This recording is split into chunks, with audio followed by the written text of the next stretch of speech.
When 27-year-old Francesca vanished during her solo motorcycle trip across America, investigators were convinced she'd crashed somewhere in Colorado's treacherous mountain passes. Her family spent years searching those peaks and valleys, clinging to hope that faded with each passing season. 6 years later, what crews pulled from the Rio Grande made everyone realize they'd been looking in the wrong place all along and pushed the investigation down a disturbing new path. The silence started as a small, easily dismissed break in a carefully established pattern. For the Sullivan family in suburban Pennsylvania, late August 2018 had been defined by daily check-ins from their daughter, Francesca. At 27, she was on the adventure of a lifetime, a solo motorcycle trip across the country that she had meticulously planned for over a year. The rule was simple, a non-negotiable promise made to her anxious parents: one call or text every single evening. The first day, August 23rd, the absence of a call was explained away with logic. Her mother, Eleanor, reminded her husband, Mark, that Francesca was riding through the heart of the Colorado Rockies. Cell service was notoriously spotty there. She had likely found a campsite deep in a valley far from any tower and would call first thing in the morning. Mark agreed, though a flicker of unease had already begun. Francesca was a planner. She knew her route and would have anticipated dead zones. On the second day, the unease grew into a persistent, gnawing anxiety. Calls to Francesca's phone went straight to voicemail. The canned, impersonal greeting was a stark contrast to her vibrant voice. Texts from her parents remained stubbornly marked as undelivered, trapped in a digital limbo. Eleanor compulsively checked Francesca's social media pages, hitting refresh on a feed that remained frozen in time.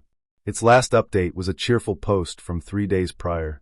The family's conversations became clipped, the air in their home thick with unspoken fears. The rationalizations started to sound hollow. By the morning of the third day, August 25th, the silence was no longer an anomaly. It was a deafening alarm. This was profoundly unlike Francesca. She was an experienced rider, having spent years exploring the backroads of the East Coast. She was competent, cautious, and deeply aware of her family's worry. She wouldn't intentionally cause them this kind of distress. The trip was a celebration of her independence, but she had never confused independence with recklessness. The family's last point of contact was a single radiant image sent to her mother's phone. It was a selfie taken from a low angle, capturing Francesca's face in a moment of pure, unadulterated joy. Her wide, genuine smile seemed to fill the frame, her eyes crinkling against the bright mountain sun. Her sunglasses were pushed up on her head, holding back strands of brown hair whipped loose by the wind. She wore her favorite blue and black armored motorcycle jacket. Behind her stood her pride and joy, a red BMW Sport touring bike, its rear seat piled high with black waterproof bags containing everything she needed to live on the road for 2 months. The backdrop was breathtaking, a panorama of jagged, snow-dusted peaks rising above a high-altitude lake whose water was a shocking shade of turquoise. The accompanying text was short and loving. Made it to the top of the world. Unbelievable. Love you. At the time, the message was a gift, a perfect distillation of her adventurous spirit. Now it felt like a ghost. It was her last known footprint, a digital pin dropped on a vast and indifferent map.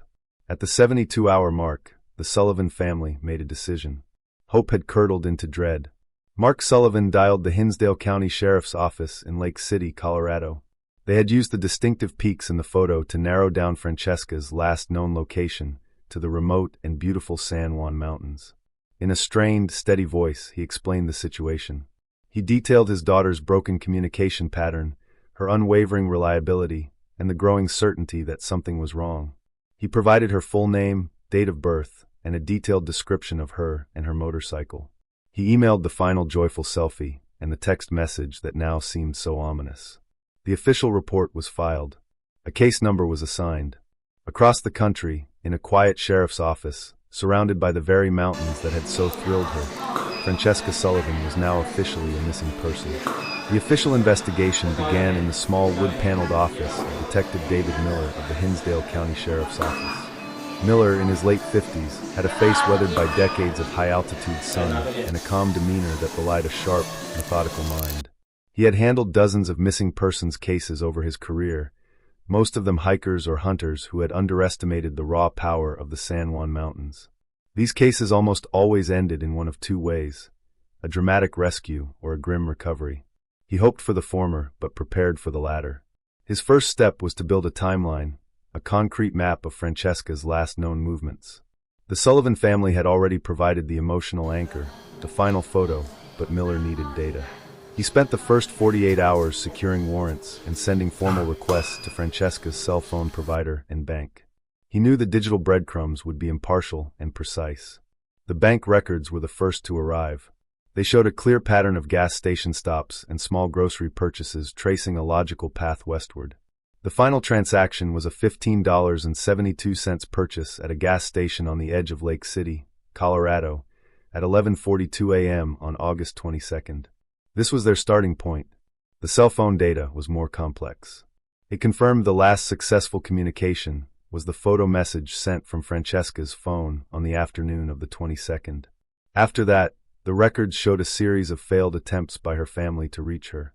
The crucial piece of information was the last passive signal or ping from her device. It came in the early evening of August 22nd, a brief automated connection to a cell tower on top of Slumgullion Pass. Miller pulled up a topographical map and drew a wide cone radiating from the tower's location. The signal's reach covered a staggering 300 square miles of some of the most rugged and inaccessible terrain in the continental U.S.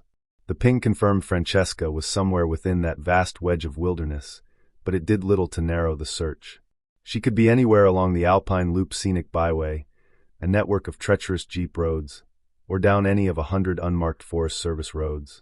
She could be at the bottom of a canyon, hidden by dense pine and aspen, completely invisible from the air. The initial theory was the most probable one, a tragic accident. Francesca, an East Coast rider, might have been caught off guard by the sharp, unpaved switchbacks or a patch of loose gravel on a steep mountain pass.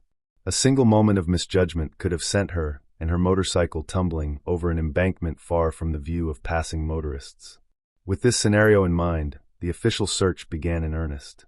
The Hinsdale County Sheriff's Office coordinated with the Civil Air Patrol. For 3 consecutive days, their single-engine Cessna aircraft flew slow, deliberate grid patterns over the search area. From 1,000 feet up, pilots and spotters scanned the landscape, their eyes straining to catch a glint of chrome or a flash of red against the sprawling green and brown canvas of the mountains. The sheer scale of the task was daunting. The terrain was a chaotic jumble of peaks, valleys, dense forests, and rocky scree fields. A motorcycle, even a bright red one, could be swallowed by the landscape with terrifying ease. Simultaneously, ground teams were mobilized.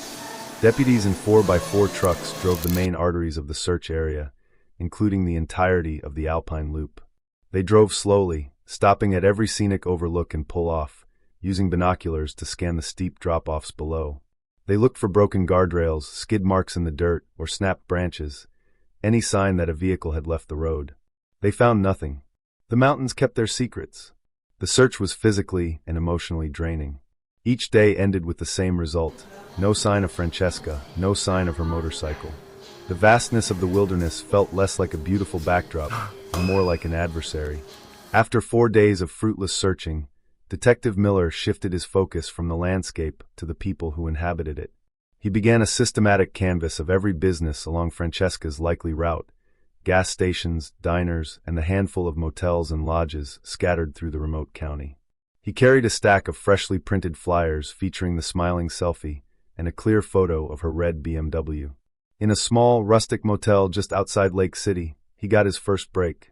The owner, a man named George, recognized Francesca immediately. He remembered her bright energy and infectious enthusiasm. She had stayed one night, he recalled, and had spent half an hour in the lobby telling him about her journey. As Miller was about to leave, George hesitated, then added something else. He said Francesca had mentioned a strange encounter at the gas station in town earlier that day. She had recounted it with a laugh, brushing it off as more weird than threatening, but it had clearly stuck in her mind. A man had approached her while she was fueling her bike. He wasn't just casually admiring it, he was unusually persistent, asking a string of pointed questions. He wanted to know her destination if she was traveling alone, and he made several comments about how valuable a bike like hers was.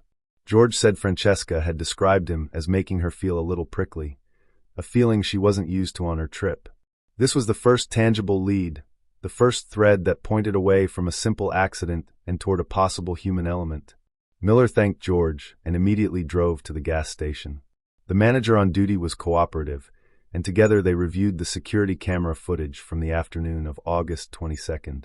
The camera angle was wide, the image quality grainy, but the scene was unmistakable. There was Francesca in her blue jacket standing by her red bike. A tall, lanky man in a dirty baseball cap and work boots approached her. The video had no audio, but their body language told a story. Francesca was polite but visibly reserved, keeping a slight distance. The man, however, was animated, gesturing toward the bike, leaning in closer than was comfortable. After a few minutes, he finally walked away, and Francesca quickly finished fueling, got on her bike, and left. Miller showed a still from the video to a local deputy, who recognized the man instantly. He was a transient worker, a man who drifted through the mountain towns, picking up odd jobs in construction or ranching during the summer months, and disappearing when the cold set in. He had a name and a minor record for petty theft from years ago. A bolo, a be-on-the-lookout alert, was immediately issued to law enforcement agencies across Colorado and neighboring states, complete with the CCTV image and the man's description. For a week, the investigation had a new, urgent focus. The theory shifted. Perhaps the man had followed Francesca from the gas station, waiting for an opportunity. The lead that had generated so much hope dissolved just as quickly. 2 weeks later, a sheriff's deputy in rural Wyoming located the man working on a remote cattle ranch. He was brought in for questioning. He was cooperative and seemed genuinely shocked to learn that the friendly woman with the nice motorcycle was missing. He admitted to the conversation, explaining that he was a huge motorcycle fan and had never seen a BMW Sport Tourer like hers up close. He said he was just geeking out over the bike. Most importantly, he had a rock-solid, verifiable alibi for the entire week of Francesca's disappearance. His new employer confirmed he had started work the day after he was seen on the CCTV footage, and his time cards, signed by his foreman, showed he had worked 10-hour days without a single absence. He was over 300 miles away when Francesca vanished. After checking his story, investigators had no choice but to clear him. The promising lead evaporated into thin air, leaving the investigation right back where it started. As September bled into October, the character of the San Juan Mountains began to change. The vibrant gold of the aspen leaves faded and fell, carpeting the forest floor. A chill crept into the air, and the peaks that had been merely dusted with snow now wore thick white caps. The first significant snowfall of the season blanketed the high country, burying the landscape under a pristine and impenetrable layer of white. Any remaining physical evidence, skid marks, a discarded item, even the motorcycle itself, was now entombed until spring. Detective Miller convened a meeting with the county sheriff and the head of the local search and rescue team. The conclusion was unavoidable. With winter setting in, a comprehensive ground search was no longer possible. It was a pragmatic, painful decision. The active search for Francesca Sullivan was officially suspended.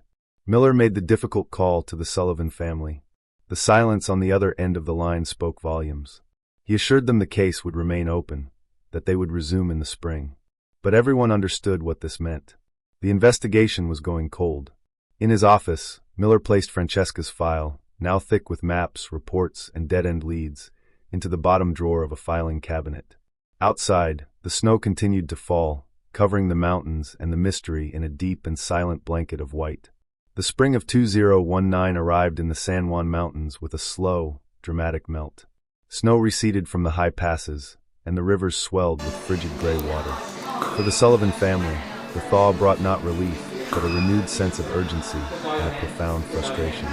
The official search, they were told, would not resume with the same intensity.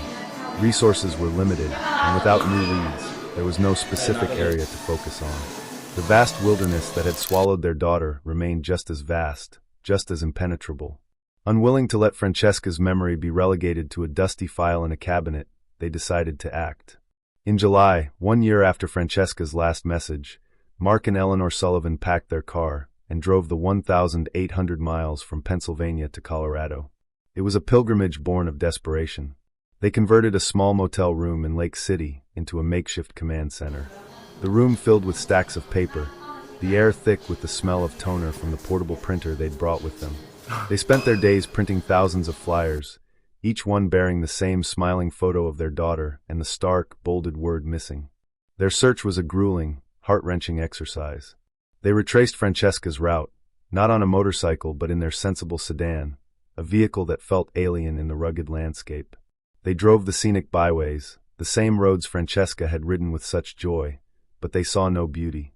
For them, every sharp curve was a potential accident site, every steep drop-off a possible grave. They stopped in every town, every hamlet, every isolated diner and gas station.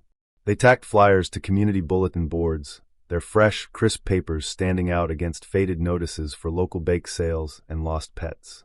They spoke to anyone who would listen, repeating the story until their voices grew hoarse. The encounters were a painful tapestry of human reactions. Some locals were deeply sympathetic, remembering the case from the news and offering words of comfort. Others were polite but distant, their eyes holding a weary look that said they'd seen many frantic families pass through over the years. A few were dismissive, almost annoyed by the intrusion. For the Sullivans, each interaction was a fresh wound, a reminder that while their world had stopped, the rest of the world had moved on. As the physical search yielded nothing but exhaustion and heartache, a different kind of search was gaining momentum in the digital world. Francesca's story, with its compelling elements, a vibrant young woman, a solo adventure, a stunning final photograph, had captured the imagination of online communities. On motorcycle adventure forums and true crime websites, dedicated threads became sprawling archives of speculation and amateur investigation. Hundreds of anonymous users, armed with little more than an internet connection and a desire to solve a puzzle, dissected every known detail of the case. These online detectives subjected Francesca's last photo to a level of scrutiny the official investigation could never afford. They used astronomical data to calculate the precise time of day based on the length and direction of the shadows. They cross-referenced the mountain profiles with geological survey maps, igniting fierce debates over the exact location of the turquoise lake. Theories flourished, branching off in a dozen different directions. Some were plausible. Perhaps Francesca had taken a lesser-known, unpaved route not considered by law enforcement. Others veered into pure speculation. She had met with foul play at a remote campsite. She had been intentionally targeted for her expensive motorcycle, or she had orchestrated her own disappearance to start a new life. Mark Sullivan became a nightly visitor to these forums. He would sit in the dark long after Eleanor had gone to bed, the glow of his laptop screen illuminating his tired face. He read every comment, followed every link, and fell down every rabbit hole. The forums were a double-edged sword. On one hand, they offered a strange sort of comfort. Here was a community of people who refused to let Francesca be forgotten. They kept her story alive, their collective energy a bulwark against the crushing silence. But on the other hand, the wild, often baseless speculation was a form of torture. Reading theories about his daughter's final moments, imagined in lurid detail by strangers, was an agonizing experience. Yet, he couldn't look away. Each new post held the slim, desperate possibility of a breakthrough, a forgotten detail, a fresh perspective that everyone else had missed. Years passed. The seasons in the Rockies turned, and with them, the case grew colder. 2 years became 3. Then, in the fall of 2021, the silence was shattered by a sudden, electrifying bolt of hope. A tip came in through the National Missing Persons Hotline. The caller was a tourist, a woman from Ohio who had been on a road trip through the Southwest with her husband. While eating at a small, dusty diner in a remote town in northern Arizona, she claimed to have been served by a waitress who bore an uncanny resemblance to the photos of Francesca Sullivan she had seen online. The waitress was the right age, had the same hair color and build, and the caller noted, had a profound sadness in her eyes that seemed out of place. The tip was forwarded to Detective Miller's old department, and then to the Sullivan family. The news sent a shock wave through their lives. For 3 years, they had been suspended in a state of agonizing ambiguity. Now suddenly there was a tangible possibility. They tried to temper their expectations, to remind themselves of the countless false leads and mistaken identities in such cases. But hope is a powerful, irrational force. Eleanor found herself imagining the reunion, the questions she would ask, the story Francesca would tell. Mark allowed himself to believe, just for a moment, that his daughter was alive, that she had somehow survived and was waiting to be found. The information was relayed to the local sheriff's office in Arizona. A deputy was dispatched to the diner, a low-slung building on a lonely stretch of highway.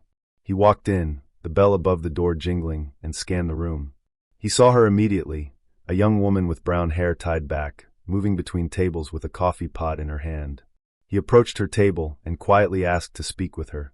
The woman was startled, then wary. She led him to a small office in the back.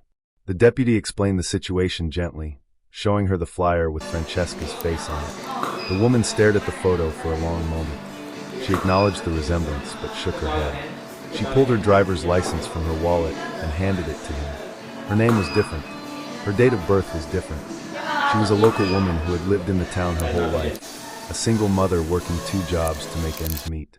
The sadness in her eyes was her own. The phone call to the Sullivan family was brief and clinical. The lead was a dead end. The woman in the diner was not Francesca. The news was devastating. The crash back to reality was brutal and swift. The sudden surge of hope made its loss all the more painful.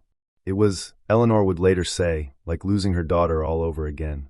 The emotional whiplash left them drained, hollowed out. By 2023, 5 years after Francesca's disappearance, the case was no longer cold.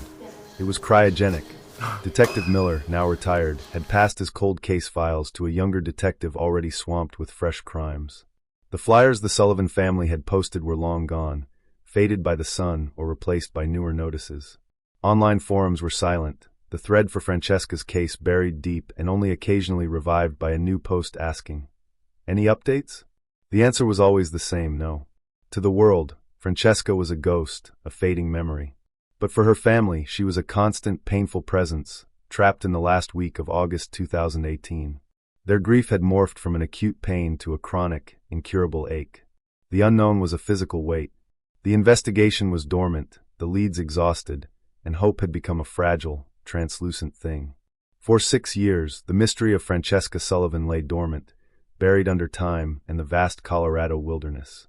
The answer, when it came, wasn't from a detective's work or a confession. It was revealed by the indiscriminate power of nature, hundreds of miles south of where anyone had ever looked. The flood and the discovery the late summer of 2024 brought a historic monsoon season to the American Southwest. A persistent atmospheric river stalled over the region, causing torrential downpours day after day. In the high desert of northern New Mexico, the dry earth couldn't absorb the deluge.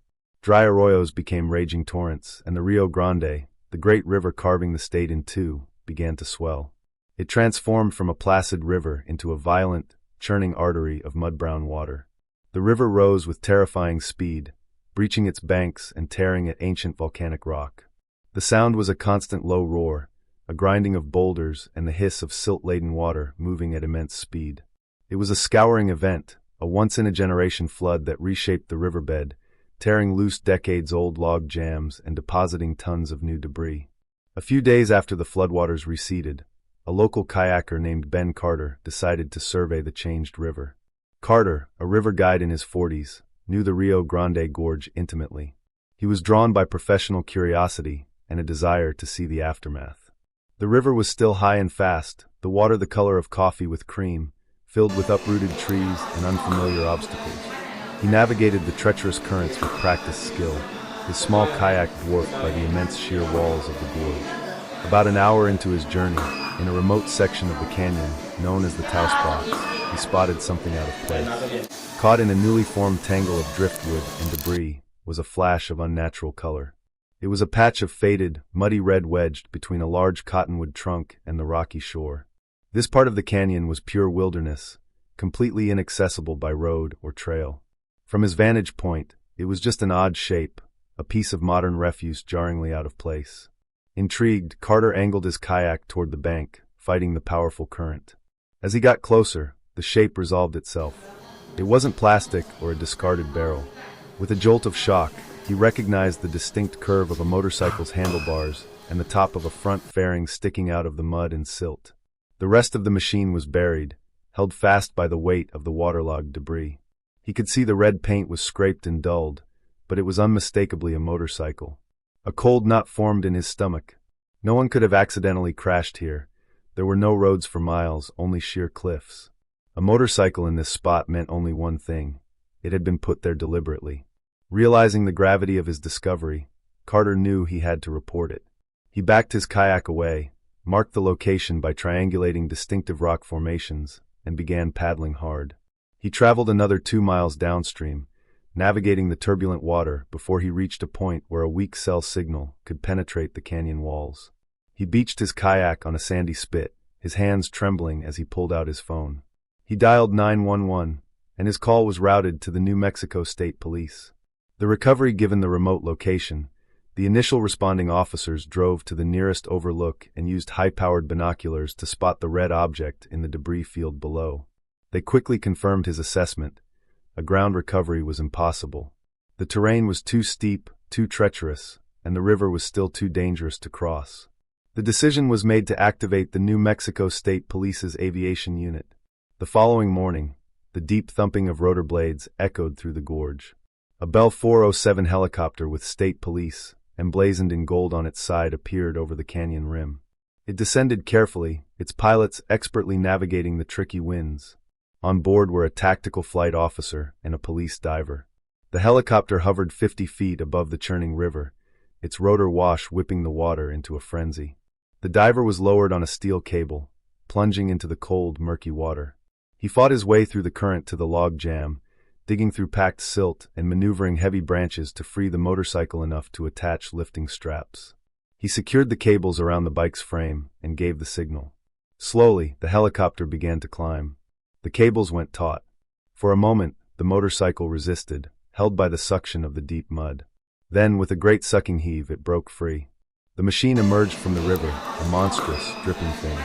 Mud and river sludge streamed from every crevice. It was the red motorcycle from Francesca's photo, but transformed by its time in the water. It dangled in the air, a wounded artifact suspended between the sky and the river as the helicopter carefully airlifted it away from the gorge wall. In the distance, the elegant steel arch of the Rio Grande Gorge Bridge spanned the canyon. The helicopter carried its strange cargo a mile downstream and gently deposited it on an accessible sandbar where a team of officers and a crime scene unit waited.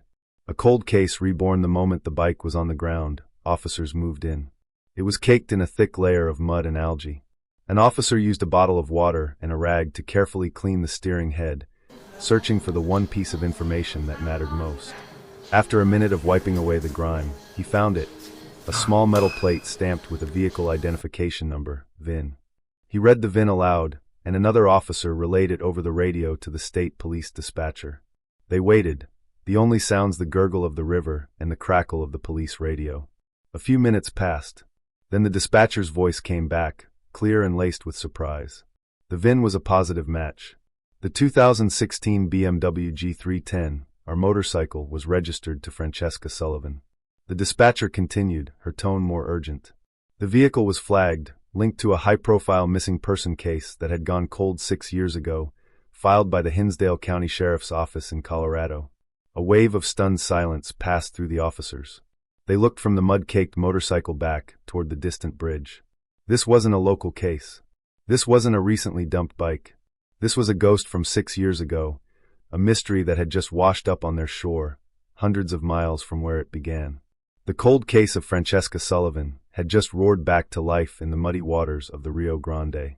Shockwaves and a new timeline. The discovery of the motorcycle sent a jolt through 3 separate lives, collapsing 6 years of time into a single shocking moment. In New Mexico, the case was assigned to Detective Mateo Reyes of the State Police's Criminal Investigations Bureau. Reyes, a sharp and patient investigator, understood that cold cases weren't just about old files. They were about dormant grief. His first call was a professional courtesy to the man who had started it all, David Miller. The retired detective listened in stunned silence as Reyes detailed the discovery. For 6 years, Miller had been haunted by the Sullivan case, by the feeling that he had missed something. The news that the bike was found so far away was a profound vindication of his instinct that this was never a simple accident. He offered Reyes his full cooperation, promising to overnight his original unofficial case notes. Reyes's second call was infinitely more difficult. He dialed the number for the Sullivan family. Mark Sullivan answered on the second ring. Reyes identified himself and, as gently as he could, explained that Francesca's motorcycle had been recovered.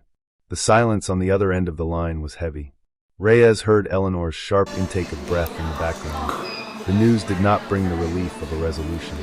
Instead, it was a seismic event shattering the fragile peace the Sullivans had built. The expert concluded with a chilling sentence. The damage profile is inconsistent with any form of roadway accident and is highly consistent with a freefall impact from a significant height, landing in water which cushioned the initial impact but did not prevent catastrophic structural failure. Detective Reyes didn't need the report to spell it out. He pulled up a map of the recovery location. The spot where the kayaker found the bike was less than a quarter-mile downstream from the Rio Grande Gorge Bridge. The bridge deck stood 650 feet above the river. The conclusion was inescapable. The motorcycle had been intentionally pushed or dropped from the bridge. A new investigation in the briefing room. Reyes stood before a whiteboard. With a black marker, he drew a line through the old theory. Accident, Colorado, 2018. It was a ghost story they had all believed for 6 years. He began to construct a new timeline based on the science from the lab. Francesca Sullivan had disappeared in 2018, but her motorcycle had not. It had remained in the possession of an unknown person for at least 5 years. Then, sometime in late 2023 or early 2024, that person had driven it to the middle of the Rio Grande Gorge Bridge, likely in the dead of night, and sent it plummeting into the abyss below. It was a calculated act of disposal. With this new timeline, the entire nature of the investigation shifted. Reyes filed the paperwork, and the disappearance of Francesca Sullivan was reclassified from a cold missing person case to an active homicide investigation. The jurisdictional lines blurred. This was now New Mexico's murder. The motorcycle, now central to a homicide case, was treated with even greater reverence. A team of technicians began a painstaking teardown, disassembling the machine piece by piece on a clean plastic sheet. They knew it was a long shot. The violent impact and months in the river would have destroyed most forensic traces. But they had to try. Days into the teardown, a young technician was working on the intake system. He carefully removed the fuel tank to access the airbox, a sealed, protected chamber. As he unclipped the cover, he saw something inside nestled next to the paper air filter. It was man-made. Using tweezers, he carefully extracted the object. It was a small, brittle piece of paper folded into a tight square. It was faded and water-stained, but the core was surprisingly well preserved. He gently unfolded it. It was a fragment torn from a larger page, thin, glossy paper like that from a road atlas. On it were the faint red and blue lines of highways and the unmistakable typography of a printed map. It showed a small, sparsely populated section of a rural county in northern New Mexico, not far from the Colorado border and just a 2-hour drive from the Rio Grande Gorge. One of the small towns was circled faintly in blue pen. The final clues the discovery sent a fresh charge of electricity through the investigation. This was the clue they were looking for, a tangible link between the motorcycle and a specific place. It was a message from the past, preserved by chance. Why would it be there? Perhaps it was Francesca's, a piece of the map she was using to navigate. Or more chillingly, it belonged to her killer. The final horrifying theory began to crystallize on Reyes's whiteboard. Francesca hadn't vanished in the San Juan Mountains. She had continued south, crossing the state line into New Mexico, following the route on her map. And somewhere in that remote, sun-beaten county, she had been intercepted. She had been murdered. Her killer had hidden the motorcycle for 5 long years, a constant secret liability, before finally deciding to dump it from the bridge, believing it would be lost forever. The discovery of the map fragment was not a key, but a compass. It pointed the entire reopened investigation toward a specific, sparsely populated county. The circled town became the epicenter of a new, intensive search. Detective Reyes coordinated a multi-agency task force, bringing in sheriff's deputies and seasoned search and rescue volunteers. For weeks, they combed the unforgiving landscape of sagebrush and crumbling mesas, a stark contrast to the alpine forests where the search had begun 6 years prior. Teams walked slow, deliberate grid patterns, their eyes scanning the arid ground for any sign out of place. They explored abandoned ranch houses, descended into dry arroyos, and peered into the shadows of box canyons. They interviewed the handful of long-term residents in the small town, showing them Francesca's smiling photo. But the faces they met were blank. A lone traveler on a motorcycle was a fleeting image, long since erased. The search, conducted with diligence and hope, yielded nothing. The land, vast and silent, offered no clues. Just as the case seemed destined to stall once more, the Rio Grande, the river that had already given up one secret, offered another. Weeks after the official search teams had departed, a geology professor from the University of New Mexico was conducting research along the gorge. Studying the newly exposed layers of sediment several miles downstream from where the motorcycle was found, she noticed an object protruding from a freshly cut bank. It was too white, its shape too uniform to be a rock. Using her rock hammer, she gently scraped away the surrounding dirt and, with a jolt, recognized the unmistakable form of a human bone. A sorrowful closure, Detective Reyes returned to the gorge with a team from the office of the medical investigator. They began a careful excavation, unearthing partial, scattered human remains. In the sterile environment of the lab, a forensic anthropologist began the painstaking analysis. The initial findings were consistent with Francesca. The remains belonged to a female likely in her late 20s with a stature estimated between 5 feet 6 inches and 5 feet 8 inches. As the anthropologist meticulously examined each bone, she noted a significant feature on the right clavicle. There was a distinct, raised ridge of bony callus, the unmistakable sign of a fully healed antemortem fracture. This unique characteristic became the investigation's primary focus for identification. Investigators revisited the original missing person file, which contained Francesca's detailed medical history. Cross-referencing the anthropologist's findings, they found a perfect match, a notation of a severe right clavicle fracture from a bicycling accident when Francesca was 16. It was the final, tragic piece of corroboration. The official report concluded with a presumptive identification with an extremely high degree of medical certainty. While the bones told the story of who she was, they were silent on how she died. The partial nature of the remains revealed no clear cause of death, no bullet holes, no cut marks, no signs of the violence that had surely occurred. The manner of death was officially ruled a homicide, but the means were undetermined. The news brought a final, terrible confirmation to the Sullivan family. The torment of not knowing where their daughter was had ended, replaced by the stark certainty of her murder. It was a sorrowful, agonizing form of closure. The case of Francesca Sullivan is now officially classified as an unsolved homicide. The identity of her killer and the story of her final days remain lost to the past, a secret held by the vast New Mexico landscape. The investigation remains open, a cold file waiting for a confession or a new clue that may never surface, leaving behind only the permanent,